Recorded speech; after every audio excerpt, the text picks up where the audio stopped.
They were hired guns, village heroes, and outlaws who defined an entire era of cinema. But outside the film, the cast of The Magnificent Seven lived stories filled with fame, heartbreak, illness, and unexpected downfall.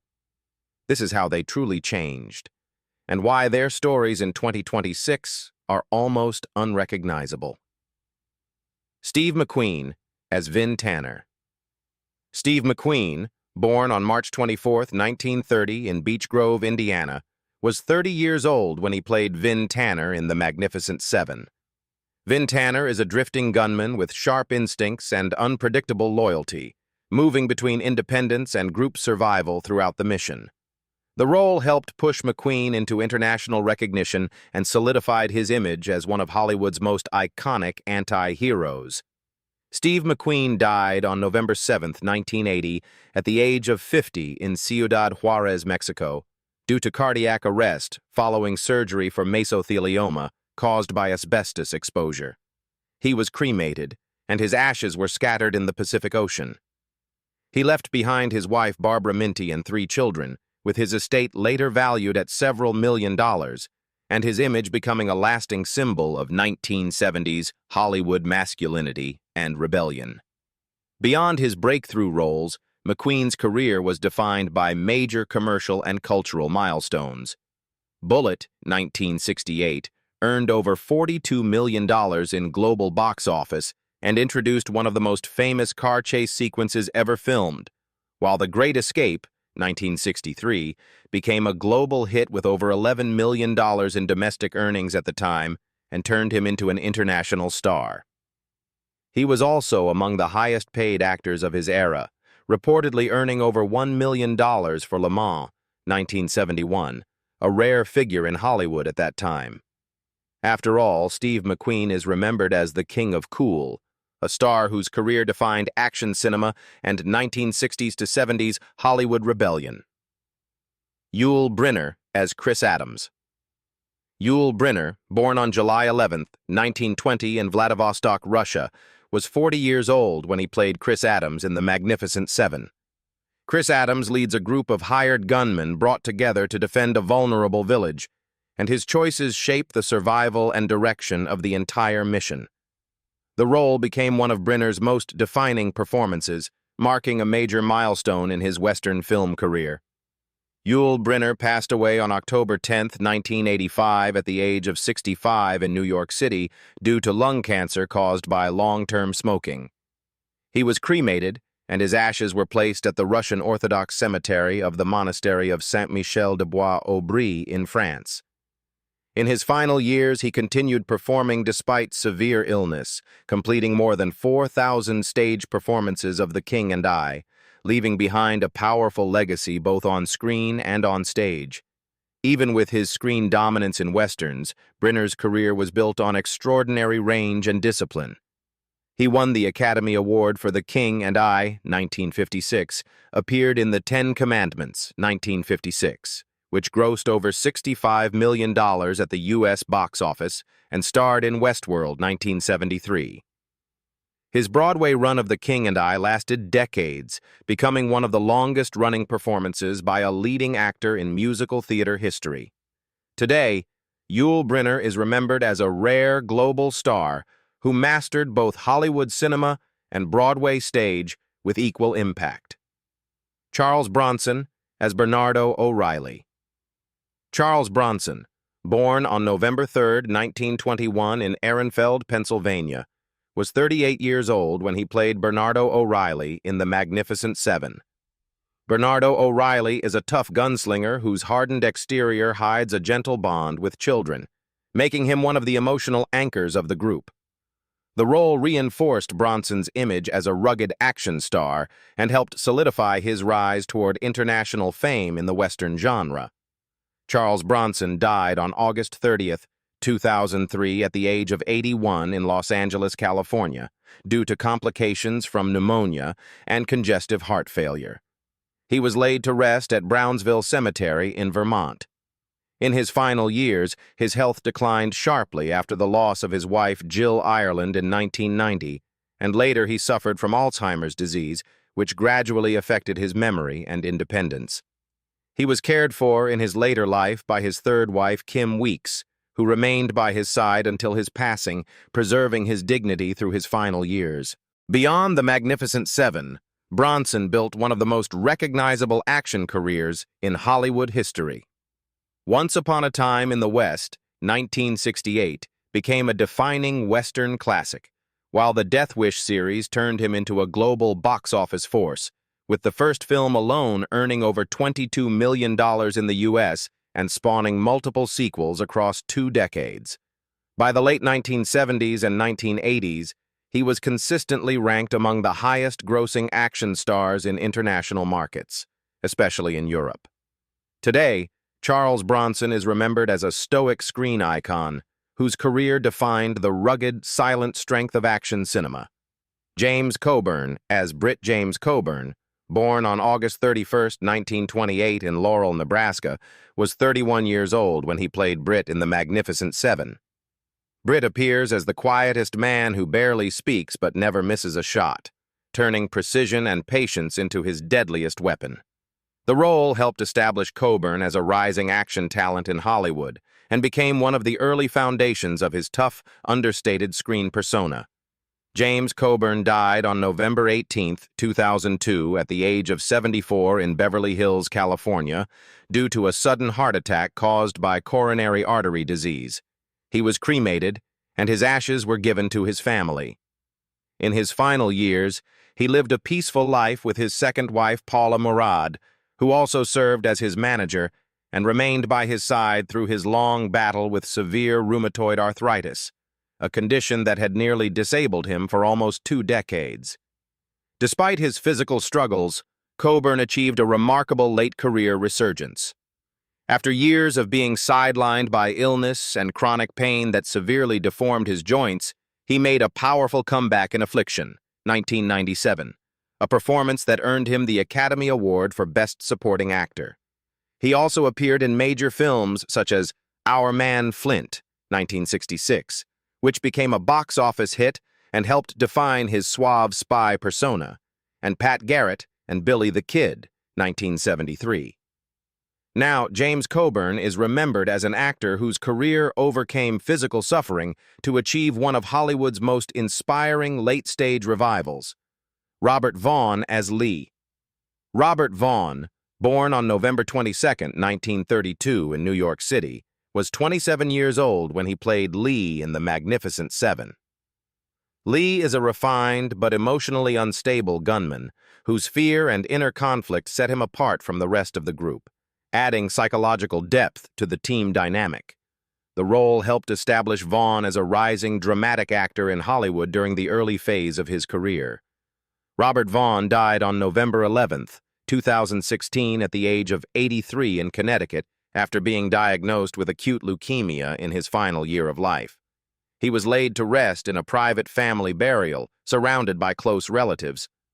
In his final months, he underwent intensive chemotherapy that left him physically weakened, yet he remained mentally alert and continued to appear in small acting roles whenever possible, showing remarkable dedication to his profession. Outside The Magnificent Seven, Vaughn achieved major success with The Man from UNCLE, where he played Napoleon Solo and became an international television icon during the 1960s. And he later received an Academy Award nomination for The Young Philadelphians, 1959.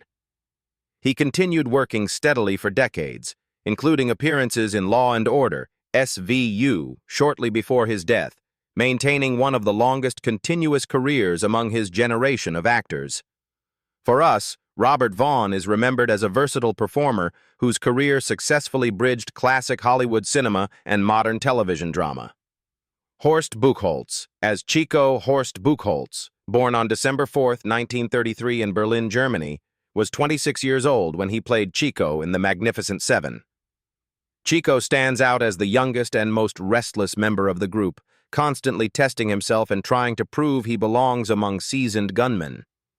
The role became his international breakthrough and established him as one of Europe's first major Hollywood crossover stars.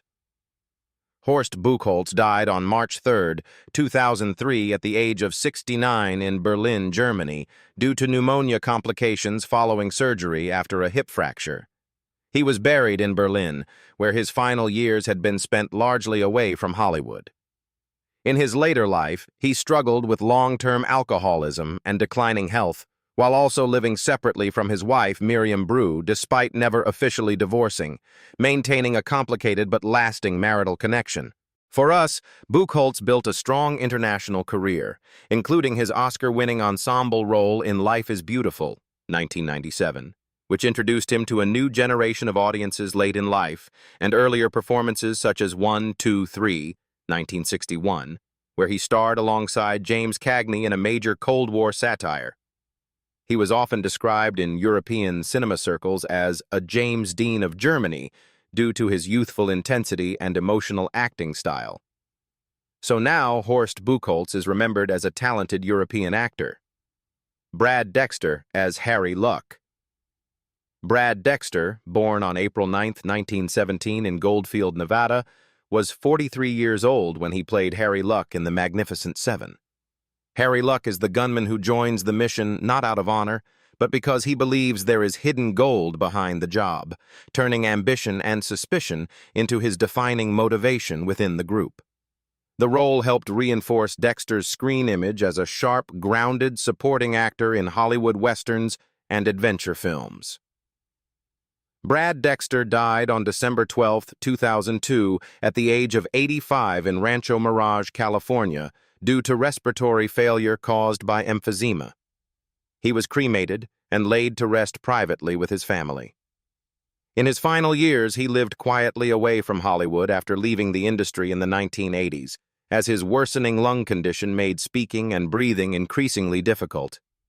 That slow decline came after a varied Hollywood career that also moved behind the camera, where he worked as a producer on Lady Sings the Blues, 1972, helping bring major biographical storytelling projects to the screen during that era. He also appeared in films such as Run Silent, Run Deep, 1958, and later maintained a steady presence in Western and action-adventure productions. Brad Dexter is remembered as a dependable Hollywood supporting actor who successfully transitioned from on-screen performer to behind-the-scenes film producer. Jorge Martinez de Hoyos as Hilario. Jorge Martinez de Hoyos, born on September 25, 1920 in Mexico City, Mexico, was 39 years old when he played Hilario in The Magnificent Seven. Hilario does not step into the story as a fighter, but as a villager pushed past fear, where every decision is driven by survival rather than courage or strength. The role added emotional weight to Martinez de Hoyos' screen presence and highlighted his strength in portraying grounded human characters in Mexican and international cinema. Jorge Martinez de Hoyos died on May 6, 1997, at the age of 76 in Mexico City due to respiratory failure caused by lung cancer. He was buried in Mexico City, where his family and colleagues honored him as one of the respected figures of Mexican film and television. Before he passed away, he continued working in telenovelas despite declining health, driven by both artistic dedication and the need to support rising medical costs. That late period reflected a long-standing career built on steady contributions to Mexican cinema, where he earned multiple Ariel Award nominations and became a familiar face in national productions across decades.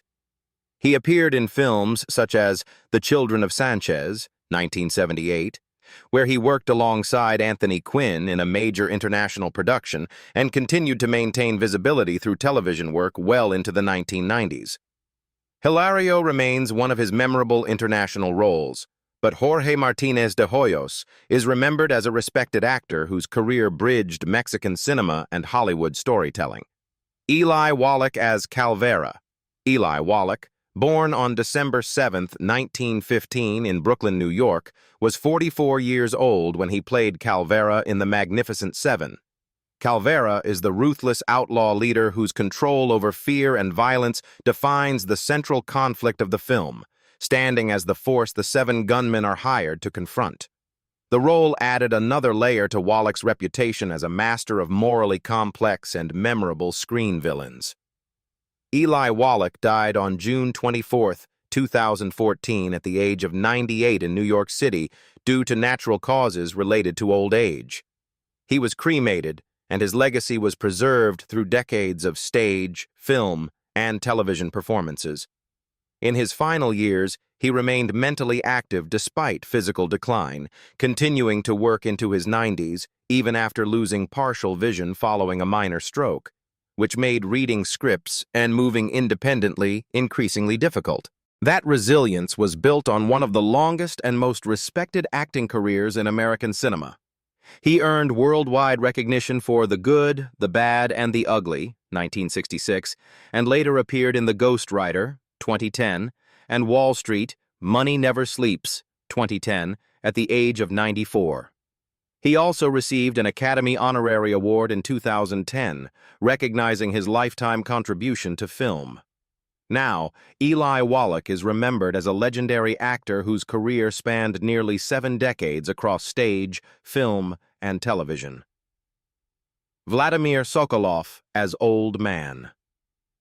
Vladimir Sokoloff, born on December 26, 1889 in Moscow, Russian Empire, was 70 years old when he played the Old Man in The Magnificent Seven. Every word he speaks in the village carries the weight of age, loss, and memory, as if the entire history of survival has been reduced into a single voice no one dares to ignore. The role reflected Sokoloff's long career of portraying thoughtful, elder statesman-like figures in international cinema. Vladimir Sokoloff died on February 15, 1962, at the age of 72 in Hollywood, California, due to a stroke. He was buried in California, where he had spent his final years living with family while continuing to work steadily in American film and television. However, in the final years, he remained active in the industry despite age and exhaustion, taking small roles to support himself while adapting to life far from his European theatrical roots. That final chapter followed a remarkable career shaped by his training under Konstantin Stanislavski and decades of work across stage and screen in Europe and the United States.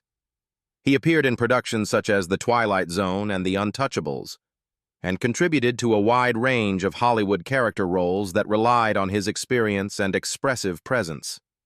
Today, Vladimir Sokoloff is remembered as a veteran performer whose career spanned continents, theatrical traditions, and early Hollywood television history. Rico Alaniz as Sotero Rico Alaniz, born on October 27, 1919 in Ciudad Juarez, Mexico, was 40 years old when he played Sotero in The Magnificent Seven. Sotero is one of the villagers who quietly steps into resistance, representing ordinary courage shaped not by violence, but by the determination to protect home and family. The role aligned with Alaniz's long career portraying grounded supporting characters across American television and film. Rico Alaniz died on March 9, 2015, at the age of 95 in Los Angeles, California, due to natural causes related to old age. He was laid to rest in California, where he had spent his final years living peacefully with his family. In his later life, he faced the gradual effects of aging, including reduced mobility and reliance on a wheelchair, but remained mentally sharp and often shared memories from his long Hollywood career. That long career included steady appearances in American television from the 1950s through the 1980s, where he became a familiar face in westerns and crime dramas. He worked on series such as The High Chaparral and Bonanza, reflecting his consistent presence in classic TV storytelling during that era. For us, his story is remembered as a dependable character actor whose career represented the working backbone of mid-century Hollywood television. Rosenda Monteros, as Petra Rosenda Monteros, born on August 31, 1935 in Veracruz, Mexico, was 25 years old when she played Petra in The Magnificent Seven.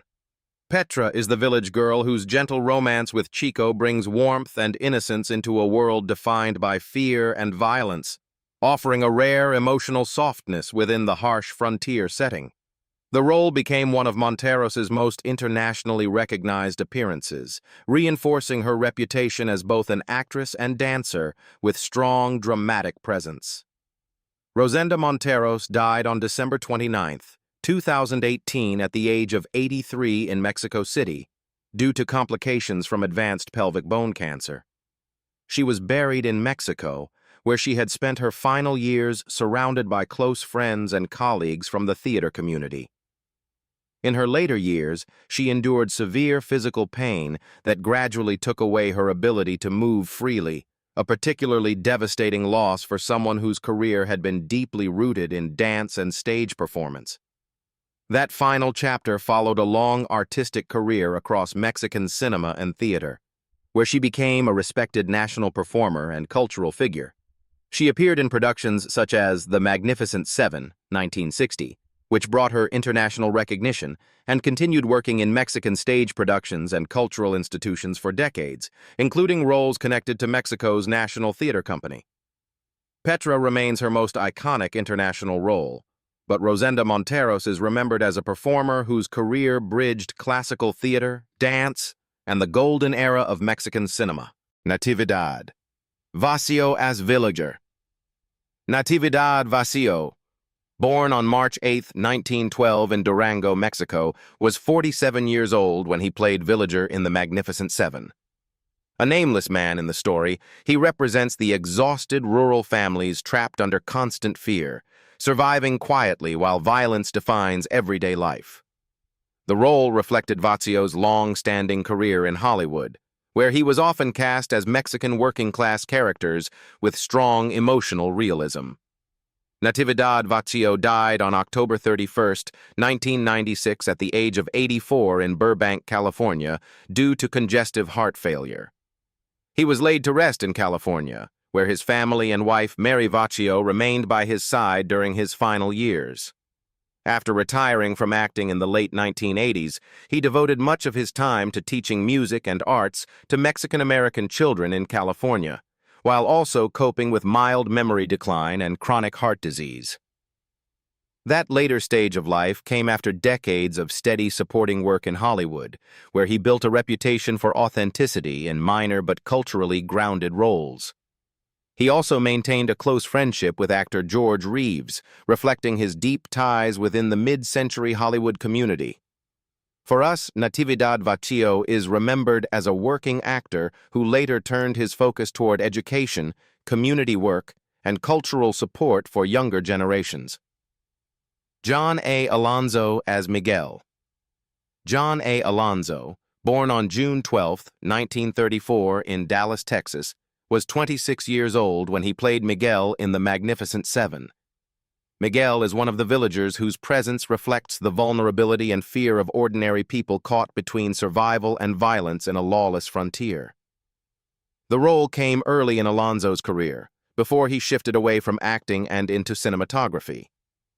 John A. Alonzo died on March 13, 2001, at the age of 66 in Los Angeles, California, due to complications from cancer. He was buried in California, where he spent his final years with his wife, Jan Alonzo. In his later life, he struggled through aggressive cancer treatments that severely weakened him, forcing him to step away from major productions while continuing to work whenever his health allowed. That final stage followed an extraordinary behind-the-camera career, where he became one of Hollywood's most influential cinematographers. He received an Academy Award nomination for Chinatown, 1974, and later defined the visual style of Scarface, 1983, shaping some of the most iconic imagery in modern American cinema. He also worked on major television projects such as Fail Safe, 2000, marking his final professional contributions. Miguel remains one of his early on-screen roles, but John A. Alonzo is remembered as a pioneering cinematographer whose visual storytelling left a lasting mark on Hollywood filmmaking. Robert J. Wilke as Wallace. Robert J. Wilke, born on May 18, 1914 in Cincinnati, Ohio, was 45 years old when he played Wallace in The Magnificent Seven. Wallace is the brutal enforcer sent into the duel against Britt, stepping forward with aggression and confidence before meeting a swift and decisive defeat that reinforces the lethal precision of the gunslingers. The role fit perfectly into Wilke's long-standing screen identity as one of Hollywood Western cinema's most reliable and intimidating antagonists. Robert J. Wilke died on March 28, 1989, at the age of 74 in Los Angeles, California, due to complications from lung cancer. He was buried in California, where his family remained close to him during his final years. In the early 1980s, his health deteriorated rapidly as lung cancer made breathing increasingly difficult, forcing him to withdraw from physically demanding roles and ending his passion for golf, which had been a major part of his personal life. That decline came after a prolific career across westerns and adventure films, where he became a familiar face in major Hollywood productions. He appeared in High Noon, 1952, a landmark western that earned multiple Academy Awards and remains one of the most influential films in the genre, and 20,000 Leagues Under the Sea, 1954, a major Disney production that showcased his versatility beyond villain roles. He also continued acting into the 1980s, with one of his final appearances in Stripes, 1981, alongside Bill Murray. After all, Robert J. Wilke is remembered as a classic Hollywood character actor whose screen presence helped define the era's on-screen villains. So, after going through The Magnificent Seven, 1960, cast then and now, we're left with more than just memories of an iconic Western. We're left with a deeper look at lives that were shaped by fame, struggle, success, and time itself.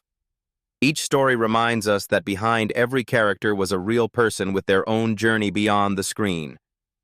So which cast member's story surprised you the most? And did you expect their lives after the film to turn out this way? If you enjoyed this emotional look back, don't forget to like, subscribe, and join us in the comments for more then and now stories that bring classic cinema back to life. Thank you for watching, and see you in the next video. Goodbye.